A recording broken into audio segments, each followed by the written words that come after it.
What's up, guys? Today we'll be analyzing the newest Star Trek Picard trailer, scene by scene. Well, mostly. Can't play the video unless I want to wait 2 days for CBS to back down, so let's look at still images. The first actual scene of note is when we find Data in Picard's vineyard. He is apparently painting something. The obvious callback to TNG with the uniforms, Data himself, and his dead friend painting is palpable. It also heavily infers, before we're shown later, that the interactions here are, in some form, a dream or holographic image. While I'm sure this establishing shot is fine for normies, as a film student, I'm also exceptionally bored by it. No use of the rule of thirds, no attempt to add interesting dynamics beyond callbacks, it's really bland. I understand it trying to be mysterious in the context of the trailer, but still, they could have done something. The next shot is actually pretty important. A close-up and focus on the painting.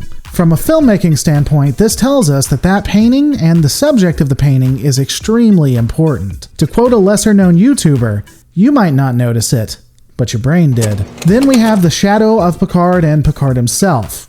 Picard's also wearing his captain's uniform. Here's an interesting thought experiment. Why, in Picard's dream, is he old and Data a bit fatter? While you can say that it is because the people in the real world are this way, and that's fair enough, except we do have the technology to make Picard look young and Data look like himself. Some may counter that it comes down to cost, but they are spending a stupid amount of money on the show, and I don't think are above doing this. And from a storytelling standpoint, maybe this is something internally for Picard. Perhaps he remembers his youth, but in his dream, he knows he can't go back to it. The fact he is old and in his uniform shows him wanting to return to something that he can't. And Data looking different is an acceptance that the captain views the man differently, or the android differently. It's a stretch, but I don't think it's completely out of the woods. It really could be something for the plot, for the story.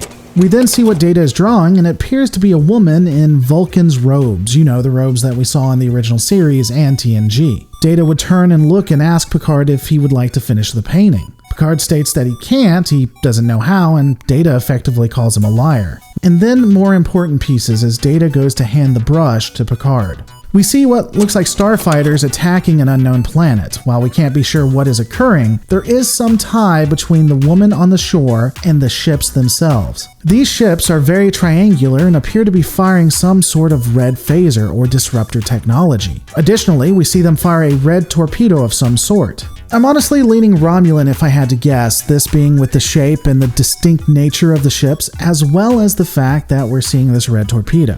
There isn't really enough information to understand what they're attacking or what's going on, so we can't be sure. All of this, as we've talked about, is Picard having a dream and he ultimately wakes up. He greets his dog, which he named Number 1, which is just sad to me.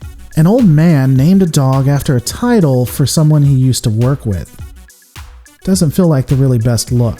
Moving on, we see the interaction with the young woman and expansion on the scene we saw originally. She's wearing the robe that was in his dreams, actually.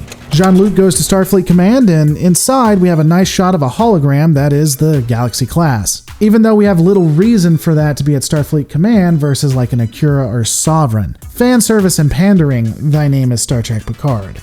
If I'm being fair, it's possible that the hologram does go through multiple different kinds of vessels, so we see the Galaxy class, the Sovereign class, etc., and it just happened to walk in on this one, but again, it's obviously fan service. The next interaction is so subtle, I'm surprised it's in a Discovery-era show. While talking to Picard, an ensign states that it's good that he is getting out and about again. This indicates that Picard has become insular, he's become isolated. It does create some mystery and intrigue on why he would be that way or what happened to make him not want to leave his vineyard. It shows us a little more about him. The next shot is some form of data center, and while initially I thought it was Starfleet Command, it's possible that it's somewhere else. Possibly Memory Alpha. What do you guys think? After this, we would have a few seconds of footage showing what appears to be Soong-type androids, and I talked about this in the live stream. Here's a question. Is Starfleet creating new datas after the Dominion War? It would make sense, a post-Dominion War Starfleet using data so that they don't lose people, or perhaps they don't have enough people.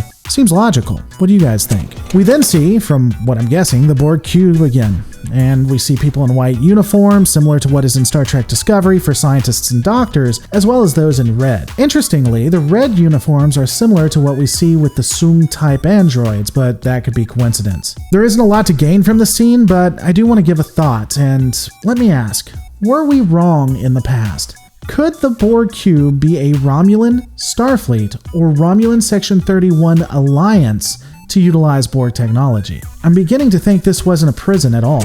The next interaction, we have a breakdown of the fight between Picard and Admiral Whitehair. He seems to want to push her to do something. The editing makes us believe it's for the woman, the one in the robes, which it likely is, but here's a thought. Is he also upset because of the possible data-type androids that become a slave race? The next few scenes are more or less rehashes of what we've seen before. The woman walking in a cloak, green to denote Romulans, I'm guessing. A meeting between Picard and an ambassador of some sort, Picard putting on his comm badge and meeting with the Star Trek version of Zoe from Firefly to discuss the new resistance. We then have an establishing shot of an area that looks like it is a part of Earth or possibly even Starfleet headquarters. However, I very well admit I could be wrong here, and if so, we know, based on scenes here and there, that this is the same place with the Soong-type androids. Could this be a research center of some sort? Or again, could it be Memory Alpha? I do want you guys to pay special attention to the station in the top right and the middle a bit. We see them in the future getting attacked. They've just changed the angle as well as made it night. So an interesting question is, does this place come under attack after Picard visits it?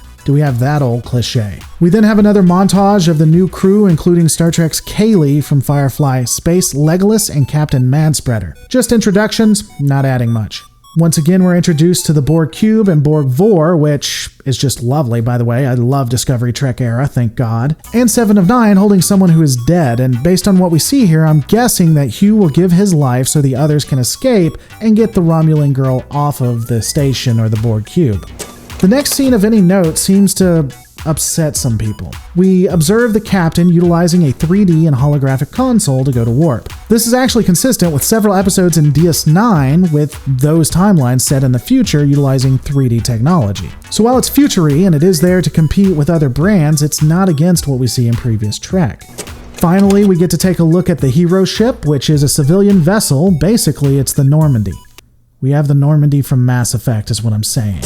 And in the very next shot, there's a scene of the Normandy and another ship versus a 23rd century Romulan vessel. This is disappointing. Look, I get that there are quite a few reasons to justify this ship being here. Because of the Hobus event, maybe the Romulans needed to scramble to use what ships they have, maybe it's just a civilian in the ship using it, and on and on. You can come up with whatever storyline you want. I'm just disappointed that they didn't want to utilize other current models like the Valdor from a real-life standpoint. Please stop pandering to TOS and give us a little bit more of current era. Again, we have more cutscenes from the first trailer, and the next news scene is sex between the new woman and someone else, cause screw science and thought, let's have a skinny white woman bouncing on someone's lap cause we're progressive as fuck, y'all. Moving on, Space Legolas, and then a figure that no idea who it is. They appear to be some form of mountain man, but I honestly don't know what to make of this shot. Hugh is then confirmed, and I'm kind of saddened. We don't see much here. I do think he dies, but he doesn't seem the uplifted character that he was left for in TNG. Is this Hugh's Borg Cube? Did he rebuild only to be captured by Section 31 and the Romulans? I honestly would hate that turn of events. There is another scene we'll get into in a second, but we'll skip forward for now and jump to a fight with the Romulan ship again, which has abilities we don't observe with 23rd century ships, showing us that this vessel may be modified. And then the fan service. We have Riker giving his blessing for what we're about to see with Picard. I sincerely hope they are going to do more with the character than just have him say, "Go get him, Tiger." That said, it is nice to see Riker and Deanna having a kid and being together. The last piece I'll discuss is specifically an image that I skipped just to have it here. We see that during the battle with the Romulan attackers, the woman is hurt. I know this may be a stretch, but when you look at the burns or whatnot on her, it looks a lot like Species 8472. Could it be, and I'm just throwing this out here, that this woman is perhaps an attempted simulation of someone from Species 8472. Now, a fan noted it's more than likely someone just EMP'd her internal Borg components, and that makes sense, but it's worth taking a look at. Does she kind of look like Species 8472 to you guys? So this is just a breakdown of the various scenes, at least the ones I thought might be important, not all of them. The dialogue within the trailer itself didn't add a ton for me. It felt like they rehashed a lot of it. I'm honestly neither excited nor disappointed in Star Trek Picard right now. I find the story intriguing and I'm hopeful. But honestly, when it comes to CB executives, I feel like they're going to lie to me or do anything to get me to watch the series, so I honestly just can't be excited yet. But all these are my thoughts. What are yours? Let me know in the comments below.